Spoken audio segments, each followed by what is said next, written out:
Muy buenas tardes. Primero que todo, agradezco profundamente la invitación de la Universidad Católica de Nueva España y felicito a su rector magnífico, el doctor Otto von Feigenblatt, por esta iniciativa para compartir algunas reflexiones sobre la democracia y el impacto que sobre la misma ha tenido la pandemia COVID-19. Asimismo, les hago una invitación a leer el informe Estado Mundial de la Democracia 2019, elaborado por IDEA Internacional.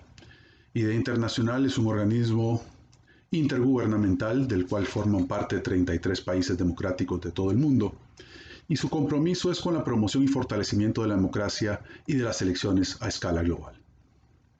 El Global State of Democracy 2019 o el Estado Global de la Democracia del 2019 traduce esta definición en 5 atributos principales de la democracia, en 16 subatributos y 97 indicadores. Los 5 atributos principales son la participación política, el gobierno representativo, los derechos fundamentales, el control del gobierno y la administración imparcial. El informe llega a una doble conclusión que quiero compartir con ustedes y que ojalá tengamos la oportunidad de poder tener un nuevo encuentro de doble vía, de intercambio, de reflexión compartida, porque bueno, estos son temas que evolucionan, son temas inconclusos, para los cuales podemos plantear algunas conclusiones preliminares, pero sujetas a la revisión y a la inteligencia colectiva.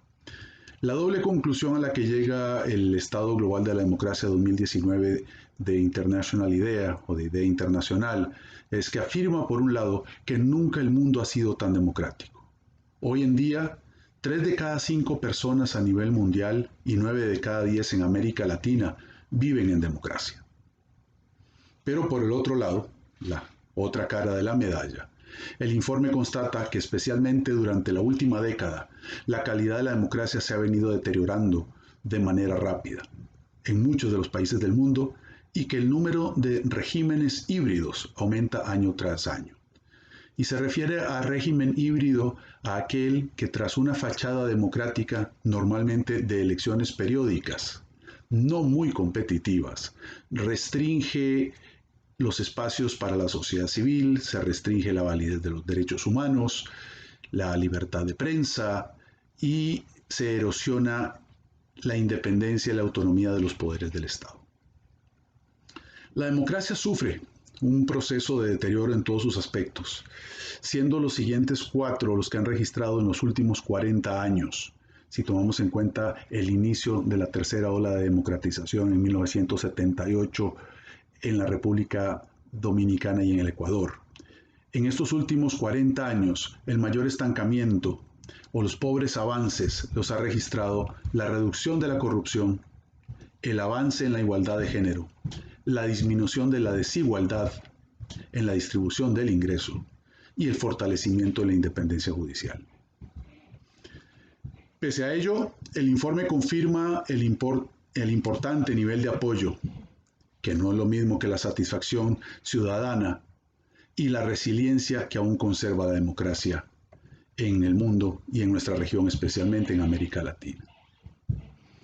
Los mensajes principales que surgen del informe sobre el estado global de la democracia, que les invito a consultar y leer en la página de IDEA Internacional, se resumen en que la democracia conserva su resiliencia y continúa demostrando que en términos comparados ofrece mejores condiciones para el desarrollo sostenible que los regímenes híbridos y mucho más que los regímenes autoritarios. No obstante esta buena noticia, el panorama no es del todo auspicioso para la democracia y requiere no solo de análisis, reflexión y prescripción de soluciones, que últimamente abundan, sino de acciones concretas en los distintos países. Si bien hay ciertas recomendaciones de índole general, pues no existe una talla única y cada solución, cada medida debe ser adaptada a la realidad de cada país, a la cultura política de cada país, a las necesidades específicas de cada país. Así vemos cómo el informe del Centro para el Futuro de la Democracia de la Universidad de Cambridge La insatisfacción con la democracia alcanzó un nivel récord mundial de 57.5% en la población de 154 países que afirma estar insatisfecha con la democracia. Es la tasa más alta en 40 años. Estamos hablando que 6 de cada 10 personas están insatisfechos con el desempeño, con lo que le entrega la democracia a cada uno de ellos.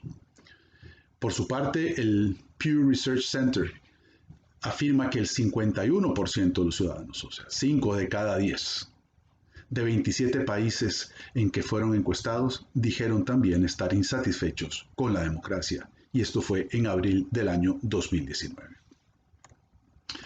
Daniel Sobato, el director regional para América Latina y el Caribe de IDEAS Internacional, con base en el informe del Estado Global de la Democracia, sintetiza las condiciones bajo las cuales encontramos a la democracia hoy en día. La democracia está bajo asedio. El surgimiento de líderes autoritarios, el creciente auge del populismo y de fuerzas políticas extremistas, nacionalistas y xenófobas en varias regiones del planeta ha dado lugar a un intenso debate sobre el estado de la salud de la democracia. Y de esta manera pasamos en las últimas 3 décadas del optimismo de Francis Fukuyama, cuando nos anunciaba el fin de la historia, a una sucesión de libros recientes que nos alertan del peligroso proceso de recesión, erosión e incluso regresión que está experimentando la democracia en el mundo. Y podemos hablar de Ill Winds, Saving Democracy from Russian Rage, Chinese Ambition, An American Complacency, How Democracies Die y Crisis of Democracy, entre otros libros. El estudio de IDEA, si bien descarta una contraola democrática, y Sobato destaca que nunca el futuro de la democracia se vio tan amenazado por ataques internos como en nuestros días, siendo los más importantes los siguientes. Ha habido una reducción de espacios para la acción cívica, los intentos de debilitar los frenos y contrapesos democráticos, los altos niveles de desigualdad socioeconómica y los ataques a los derechos humanos, los 4 mayores riesgos y amenazas que enfrenta actualmente la democracia a nivel global. Con relación a América Latina, Sobato identifica 10 tendencias positivas que dan lugar a un optimismo mesurado. América Latina ha logrado durante las últimas 4 décadas los avances democráticos más significativos a escala mundial. La tercera ola democratizadora. Latinoamérica es la tercera región más democrática del mundo, 86%, o sea, 9 de cada 10 países, detrás de América del Norte, que tiene el 100%, y de Europa, que tiene el 93% de sus países bajo regímenes democráticos. En tercer lugar, algunas de las democracias latinoamericanas, entre ellas las de Uruguay y Costa Rica, por ejemplo, están entre las mejores del mundo, de acuerdo con el índice del Estado Global de la Democracia, que toma en consideración las 5 categorías que les mencioné al inicio. Cuarto, de los 5 países del mundo con los mejores indicadores en materia de gobierno representativo, 3 son latinoamericanos: Chile, Uruguay y Costa Rica.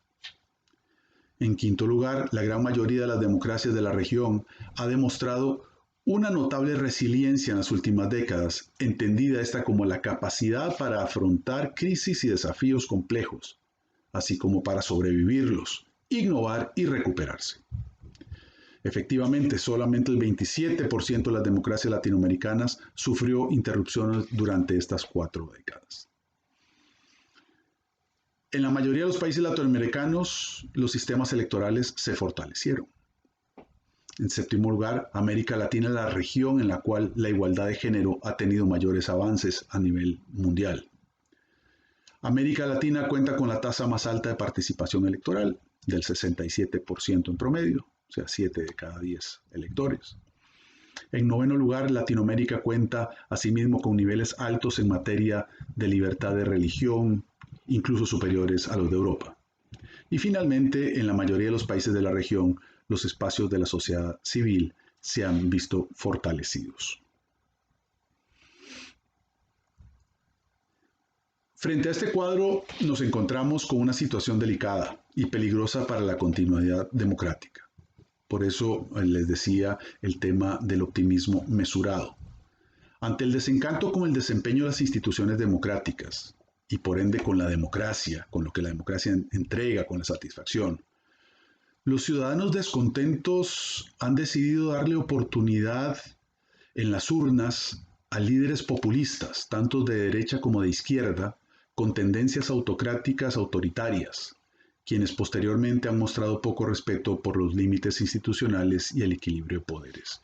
Y así podemos hacer un repaso rápido y pensar en Bolsonaro en Brasil, Evo Morales en Bolivia, Bukele en El Salvador, Hernández en Honduras, Correa en Ecuador, Jimmy Morales en Guatemala, Trump en los Estados Unidos, Ortega en Nicaragua. Y todas estas condiciones se han venido generando y se han venido produciendo previas a la COVID-19. Lo que ha hecho la COVID-19 es poner en evidencia o ha potenciado estas tendencias erosivas en la democracia. O bien podríamos decir entrópicas, de autodestrucción del sistema.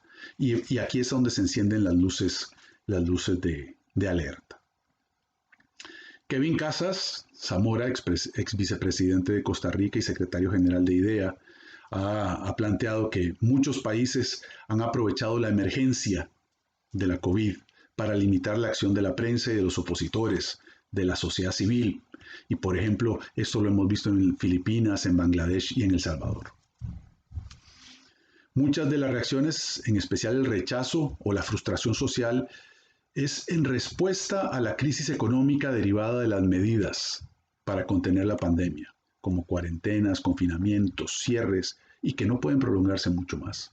No pueden prolongarse mucho más, hay mucha presión social de la gente que necesita salir a trabajar, de los empresarios que necesitan poner en movimiento la maquinaria productiva de los países.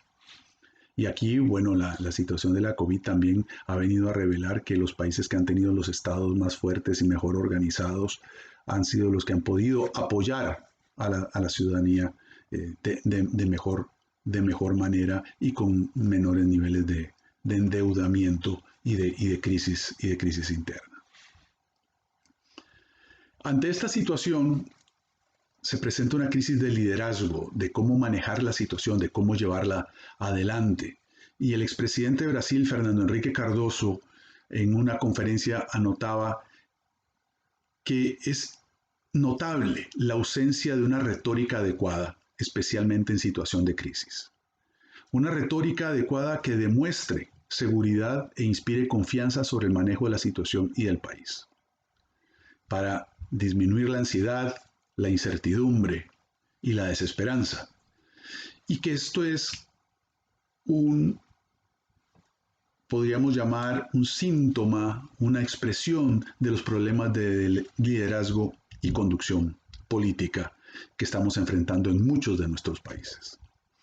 Y aquí precisamente caemos en uno de los temas que a mí más me apasiona, que en mi criterio ha sido poco tratado, casi que olvidado en los múltiples análisis que circulan, y tiene que ver con la calidad de los líderes, la calidad del liderazgo. Schumpeter, uno de los grandes estudiosos de la democracia, plantea que uno de los requisitos esenciales para el buen funcionamiento de los regímenes democráticos es la inversión en material humano de la política, es decir, en la formación del capital humano para entender y administrar el Estado. ¿Quiénes se hacen cargo de la democracia en el Estado? ¿Quiénes administran el gobierno? ¿Quiénes administran las instituciones? ¿Con qué convicción? ¿Con qué visión? ¿Con qué propósito? ¿Con qué aptitudes? Es un tema muy importante. Jean Monnet dijo en su momento que los hombres, refiriéndose a las personas, pasan y las instituciones quedan. Pero no debemos olvidar que las instituciones están conformadas por hombres y mujeres que deben gestionarlas adecuadamente. Si no, darán al traste con ellas y con el sistema. De aquí la importancia de esa calidad del capital humano, de la aptitud, de la voluntad, de la vocación de servicio público. Y en este contexto nos encontramos muy frecuentemente con propuestas de reforma constitucional, de reforma legal, de reforma institucional, creación o supresión de instituciones como las soluciones, entre comillas, a los problemas de nuestras sociedades. Como si éstas no requirieran de líderes, personas íntegras, capacitadas, éticamente aptas, con vocación por el servicio público, para entender y administrar adecuadamente la cosa pública, el aparato institucional del Estado. Muchos países han alcanzado niveles relativamente altos de desarrollo humano con marcos constitucionales y legales que, si bien pueden ser antiguos, permitieron a los líderes del momento llevar a los países y sus sociedades por un rumbo de crecimiento social, económico, político y cultural alto, y que los han dejado en una muy buena posición. Pero resulta que hoy en día ese mismo marco jurídico, constitucional e institucional es deficiente y es el que no permite el desarrollo. Puede ser, los tiempos han cambiado, las necesidades han cambiado. Pero yo me inclino por pensar que en mucho tiene que ver la calidad de quienes se encarguen de hacer cumplir esas normas. Y la tentación de la reformitis, de la constitucionalitis, nos puede llevar a la apertura de una caja de Pandora en la cual las reglas que se vayan a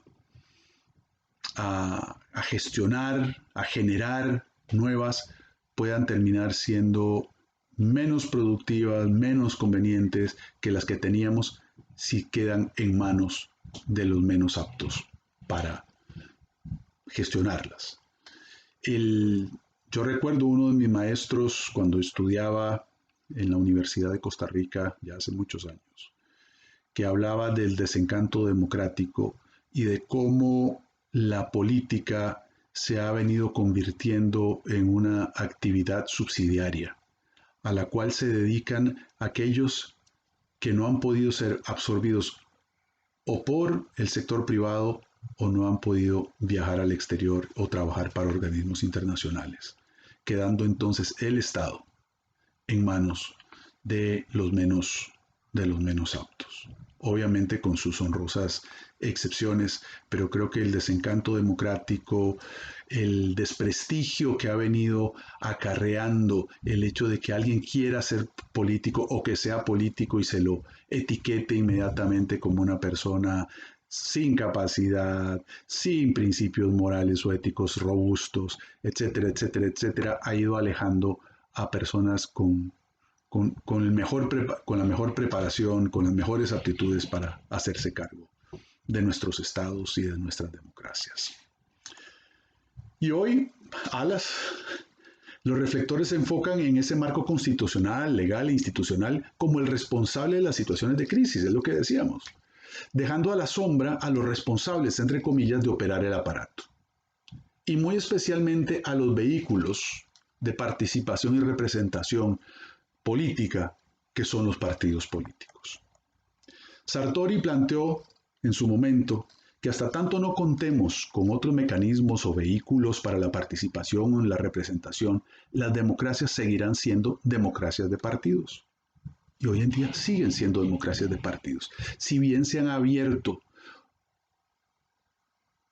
opciones alternativas que yo en mi criterio creo que muchas veces son forzadas por la misma incapacidad de los partidos políticos para que haya candidaturas de libre postulación.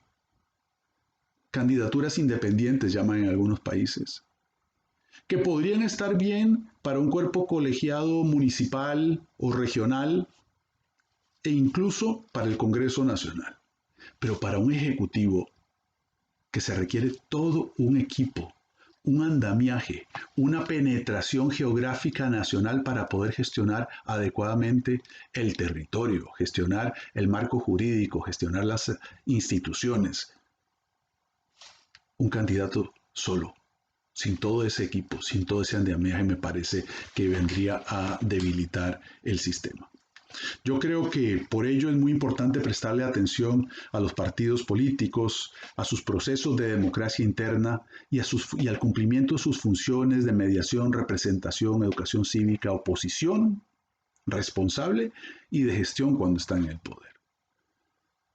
Hoy vemos los partidos políticos que prácticamente se han apartado de sus plataformas programáticas y de sus idearios. Hoy son reactivos, hoy son pragmáticos.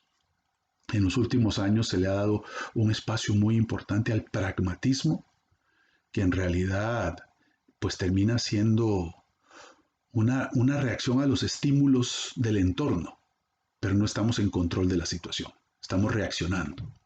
Y creo que hay que volver a la reflexión, al planteamiento programático, a la reideologización de los partidos políticos, que tengan una visión de futuro, un modelo de Estado, un modelo en el que el fiel de la balanza entre cuánto mercado, cuánto gobierno, o sea, cuánto mercado, cuánto Estado, y en dónde ponerlo y por qué sea una opción que se le pueda ofrecer a los ciudadanos para elegir. Hoy en día, en estas circunstancias, no es un secreto el repudio generalizado, menos en América Latina, con relación a la clase política, que es lo que venimos hablando. Es una situación que se ve evidenciada en los bajos niveles de aprobación de los gobiernos. 3 de cada 10 personas en el año 2018 no aprobaba su gobierno, o sea, el 32%. O sea, una caída de 28 puntos en 10 años, de acuerdo con el Latinobarómetro. Y la reducida confianza de los ciudadanos en los congresos y en los partidos. 2 de cada 10 ciudadanos confían en su congreso. 1 de cada 10 confía en los partidos políticos. Claro, el tema es de responsabilidad compartida. No son solamente los partidos políticos, no son solamente los políticos. O sea, no todo recae en ellos. ¿Qué clase de ciudadanos somos? ¿Qué clase de ciudadanos estamos formando? Ciudadanos y ciudadanas, la ciudadanía. Y Juan Linz, otro de los grandes teóricos, nos recuerda que la calidad del liderazgo político es en muy buena medida determinada por la calidad del electorado, o sea, de la ciudadanía. ¿Quiénes eligen? ¿Con qué criterio eligen? ¿Con qué responsabilidad eligen? Y eso es particularmente relevante hoy en día cuando los ciudadanos se muestran desinteresados en la política o dispuestos o propensos a elegir líderes, entre comillas, pragmáticos, cuyos comportamientos terminan siendo contraproducentes o corrosivos para la democracia y sus instituciones, sobre texto de la entrega de resultados rápidos, que no siempre se los ve y que no están bien anclados en la institucionalidad, en la legalidad, en la constitucionalidad y en la institucionalidad de nuestros países. ¿Por qué se elige o se apoya a estos líderes? Y hay estudiosos, por ejemplo, Levitsky y Ziblatt, plantean 2 razones fundamentales. Por un lado, la incapacidad de los partidos para filtrar o evitar la nominación de figuras extremistas. Y por otro lado, la polarización de la ciudadanía, que proviene de divisiones sociales y económicas, étnicas, religiosas o partidarias, que hace difícil a los votantes considerar otras opciones a la hora de elegir. La situación no es fácil, pero bueno, lo decía al inicio, creo que estamos sobrediagnosticados, hemos hablado mucho de esto, pero uno de los temas que yo quise traer a colación es uno de los que menos he escuchado, que es la calidad del liderazgo y la calidad de la ciudadanía. Creo que ese es un campo en el que tenemos tareas pendientes. En el contexto general de la COVID-19, que nos ha puesto en una situación de evidencia de las debilidades del Estado, de la política, de las instituciones, y ante los abusos de poder derivados de las medidas extraordinarias o de emergencia que se han presentado, Idea Internacional lanzó una carta abierta internacional que llamó Un llamado a defender la democracia, misma que fue suscrita por más de 500 líderes y organizaciones mundiales promotores de la democracia. En su párrafo de cierre, la declaración dice, y me permito compartirlo con ustedes, también los invito a buscar la carta, a leerla, yo la puedo hacérsela llegar al rector von Feigenblatt para poder compartirla. Dice, la pandemia actual constituye un reto global sin precedentes a la democracia. Los regímenes autoritarios de todo el mundo ven en la crisis de la COVID-19 un nuevo campo de batalla político, en su lucha por estigmatizar la democracia como débil y revertir su avance en las últimas décadas. La democracia se encuentra amenazada y quienes se preocupan por ella deben acopiar la voluntad, la disciplina y la solidaridad necesarias para defenderla. Está en juego la libertad, la salud y la dignidad de los pueblos en todas partes. Con este mismo espíritu, el Programa Regional para América Latina y el Caribe de IDEA, junto a la Fundación Fernando Enrique Cardoso y a la Fundación Democracia y Desarrollo del expresidente Lagos de Chile, lanzaron una declaración regional que se denomina Cuidemos la democracia para que no sea víctima de la pandemia, que cierra con la siguiente reflexión y propuesta. Los tiempos que vienen, con una crisis económica mayor a todas las vividas desde el siglo pasado, nos plantea una tarea ardua, aprovecharla como una oportunidad para redefinir el horizonte de lo posible. Este es el llamado que hacemos, a pensar, a proponer, a gestar ideas y dinamizar acciones para una agenda ineludible. No solo evitar que la democracia sea víctima de la pandemia, pero también avanzar hacia una democracia de nueva generación. Porque gobernar para la democracia es entender cómo ésta debe evolucionar en tanto la ciudadanía crece con ella. Por eso, no hay tiempo que perder. Yo les agradezco mucho su atención, agradezco de nuevo la invitación y la organización a la Universidad Católica de Nueva España, al rector magnífico Dr. Otto von Feigenblatt, por esta oportunidad. Y bueno, miro al futuro deseoso de que tengamos la oportunidad de poder tener un diálogo al respecto de estos temas y bueno, que sea lo mejor para todos nosotros y para la democracia del mundo y de nuestra región. Les agradezco mucho nuevamente y les deseo lo mejor. Muchas gracias.